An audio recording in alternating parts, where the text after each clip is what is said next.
Ça fait un mois qu'on s'est parlé la dernière fois comme ça en live. Il s'en est passé beaucoup des choses dans votre vie depuis un mois. Et comment ça va alors depuis ? Ça va très bien. C'est vrai qu'en un mois en Europe, vous traversez déjà pas mal de pays. Donc là, c'est vrai que la dernière fois, on était aux Pays-Bas, si je dis pas de bêtises. C'est ça. Vous veniez d'arriver aux Pays-Bas. C'est ça. Donc oui, en un mois, là, on est arrivé tout au bout de là où on voulait aller à l'Adriatique. Donc on a traversé l'Allemagne, on a traversé la Slovénie, la République tchèque, la Slovénie, la Croatie, la Bosnie et retour la Croatie, puis le Monténégro. Oui, ça fait effectivement un paquet de pays déjà que vous avez traversé. Et on a vu que par rapport au tour du monde, par exemple, voyager en Europe, c'est pas toujours très simple, notamment en Giro-Roue. On a vu que c'était interdit en Allemagne, c'était interdit à Amsterdam, plus ou moins, je crois. Oui, vous étiez arrêté aux Pays-Bas. Du coup, est-ce que vous avez eu cette sensation-là que c'était quand même pas forcément très facile de se déplacer en Giro-Roue en Europe ? Le truc, c'est qu'on savait avant d'y aller, Pays-Bas et l'Allemagne, on savait très bien que c'était interdit. Maintenant, l'objectif, c'est aussi de faire un peu évoluer les choses, peut-être à travers des images de gens qui voyagent en Giro-Roue dans les pays, en se disant « Ah, finalement, c'est pas plus dangereux qu'un vélo ou qu'un scooter sans casque sur les pistes cyclables. » Donc, voilà, nous, on va dire la plus grande difficulté pour nous, c'est de ne pas se sentir autorisé, de ne pas se sentir à l'aise et d'être constamment sur le qui-vive, de se dire, en fait, là, on risque de se faire arrêter par la police, quoi. Donc, en fait, aux Pays-Bas, jusqu'à ce qu'on se fasse arrêter, on ne s'est pas trop senti menacé, quoi, par la police. On en a croisé plusieurs et ils ne nous ont pas arrêtés. Mais c'est vrai que la première arrestation, après, ça nous a mis un petit blocage et on s'est dit, OK, il faut vraiment qu'on fasse gaffe, en fait. Surtout moi. Ouais, surtout toi. Pourquoi ? Mais voilà, typiquement, t'es fiché ? T'es poursuivi par Interpol ?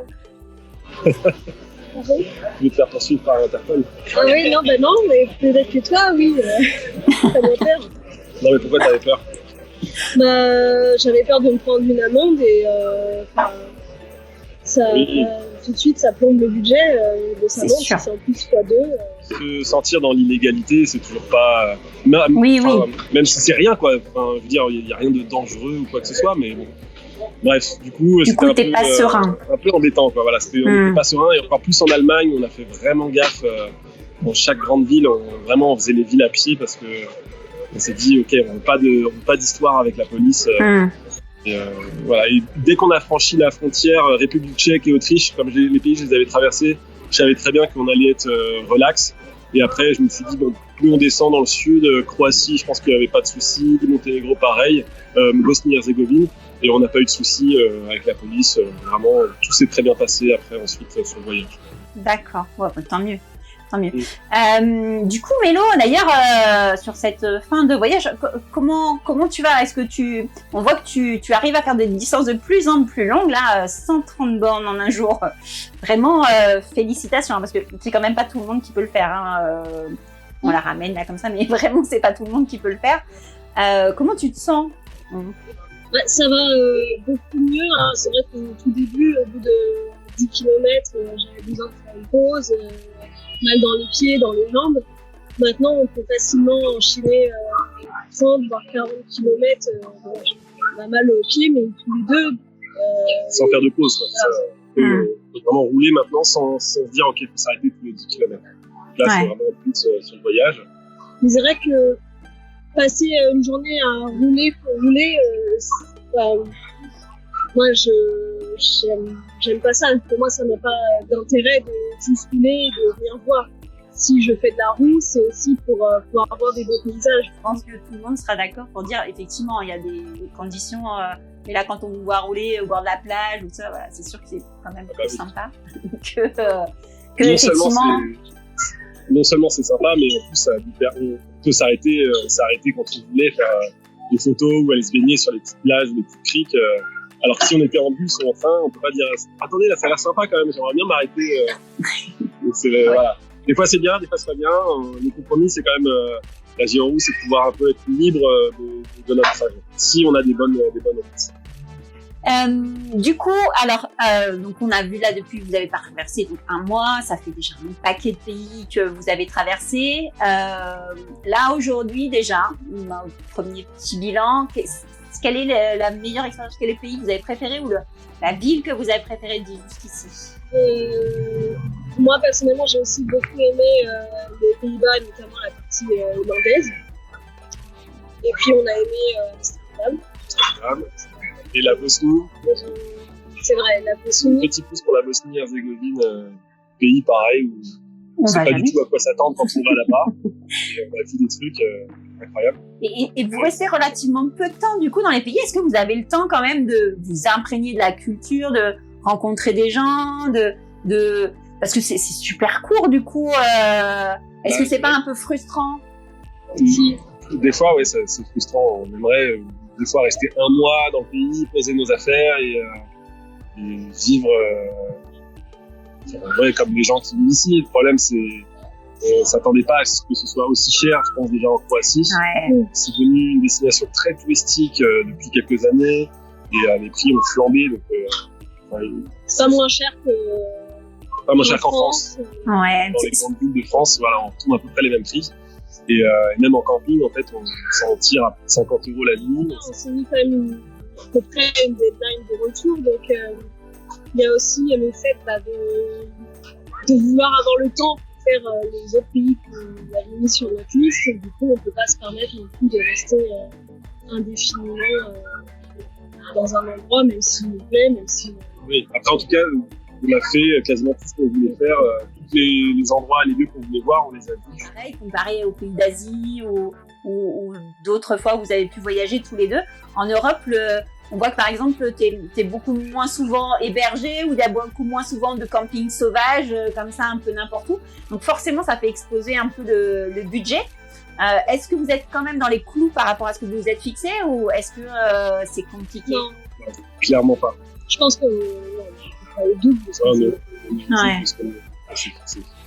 Le problème, c'est que même moi, je pensais que les nuits, le fait d'être à 2, ça allait diviser la facture en 2. Et souvent, il y a quand même une taxe supplémentaire pour une personne supplémentaire. En plus de ça, le fait d'être 2, on s'incite à sortir souvent le soir pour se faire un resto ou un truc comme ça. Là où moi, je sais quand je suis tout seul, un resto, c'est une fois par semaine, quoi. Je vais manger un petit truc pour nourrir. Donc il y a tous ces petits trucs-là. Après, on arrive quand même à jongler. On a réussi à le faire surtout en Slovénie. On a fait toute la Slovénie en bivouac sauvage. Quoi d'autre? Après, sur certains trucs, on alterne. Enfin, c'est souvent mélo. Au lieu de payer 2 billets pour aller voir une église, il y en a un ou deux qui payent son entrée. Souvent, c'est mélo parce qu'elle a le statut d'étudiante. Elle a une carte étudiante encore, donc elle a un tarif un peu plus avantageux. Mais voilà, c'est vrai qu'on essaie quand même de faire des économies, mais au final, la facture est quand même un peu plus élevée. Ce qui m'amène à la question suivante. On a vu que vous êtes donné pour mission de tester toutes les spécialités culinaires des pays que vous visitez. Hein, et surtout les pâtisseries, visiblement, c'est du coup un petit gâteau et steak de pâtisserie. Alors, mais pas que. Alors, pour ceux qui n'ont pas encore regardé la vidéo de dimanche, je vous laisse. Il y a d'autres spécialités dans le vélo et femmes, visiblement. Mais oui. Alors, du coup, dis-nous. Alors, ces pâtisseries, est-ce qu'il y en a une qui t'a particulièrement marqué dans les pays que t'as traversés? À Hambourg, j'ai vraiment aimé le Franzbrötchen, l'espèce de croissant. Le truc roulé là, c'est ça? Comme un. Oui, ça ressemble à un croissant écrasé. Ouais. Ah oui, ça a l'air bien ça. Des amandes. Cannelle, ouais, bien beurré. Ouais, ça c'était bon. Et on a bien aimé aussi les bières belges, forcément. Bière belge. Ah. Là, la réputation, c'est vraiment à la hauteur de. En plus, vous étiez dans une brasserie. Enfin, ils brassaient eux-mêmes leur bière. Une brasserie, effectivement, et même à travers le pays, ils ont beaucoup de bières vraiment très très bonnes. Leurs frites aussi très très bonnes. Et après, en Allemagne, moi, c'était à Berlin, le kebab végétarien. C'est vrai qu'on n'a pas précisé, mais le kebab qu'on a mangé, c'était un kebab végétarien. Et il faut savoir que le kebab a été créé à Berlin, en fait. D'accord. Parce qu'il y a eu une grande immigration turque. Et donc la nourriture turque s'est mélangée avec le pain européen et tout ça, et donc ils ont créé le kebab là-bas. Et il y a une vraie, c'est vrai que les Allemands ils ont cette mouvance un peu végétale, de manger plus de produits végétariens. Il y a un vrai engouement pour le kebab végétarien. Il y a plus de choix. Oui. Beaucoup de choix, et c'est vraiment très très bien. Et du coup, toi, tu t'y retrouves aussi toujours à trouver des endroits végétariens ou à te nourrir à peu près partout ou... Belgique, Pays-Bas, Allemagne, pas de souci. Et après, c'est un peu compliqué. Depuis qu'on est Slovénie, Croatie, Bosnie, ils sont pas encore dans cette... Il y a toujours un plat, mais c'est toujours la même chose, quoi. Je vais toujours avoir soit une salade, soit un burger ou une pizza, quoi. Ouais. On va avoir un vrai truc proposé. Bon. Moi, ça me plaît, hein, j'aime bien les burgers et les pizzas. Mais bon. Là, on arrive en Italie, donc on va se faire plaisir avec les produits italiens, pâtes, tout ça. Ça va être autre chose. Du coup, pour revenir aux hébergements, le coût explosif, du coup, on a vu que vous étiez parfois obligé de dormir dans des conditions un peu spartiates. Alors, on a vu un super camping, je crois que c'était en République tchèque, qui était un peu sympa. Dormir auprès des voies ferrées. Oui, ça encore, mais c'est vrai qu'on dort pas bien. C'est pas grave. Le pire est à venir. Dans la prochaine vidéo, il y a du temps. Mais justement, j'allais vous demander, c'est quoi la pire nuit que vous ayez passée? On a vu, on connaissait le toboggan McDo dans les précédents épisodes, si vous avez suivi toute l'aventure. Mais là, du coup, c'est quoi la pire expérience bizarre? On va garder le suspense. Ah, ok. Bon, non, mais c'est bien, ça fait un petit teasing si vous voulez. Je peux juste dire scorpion. Scorpion? Oh, non. C'est tout ce que dire. Pour revenir un peu sur l'arrière, donc commençons. On a vu qu'il y avait des endroits un peu compliqués pour rouler, notamment en République tchèque encore. Est-ce que vous arrivez quand même à avoir la majorité du temps des voies qui soient agréables, des voies cyclables, des choses un peu agréables à rouler, ou est-ce que c'est difficile? Les voies cyclables, on en a eu très peu.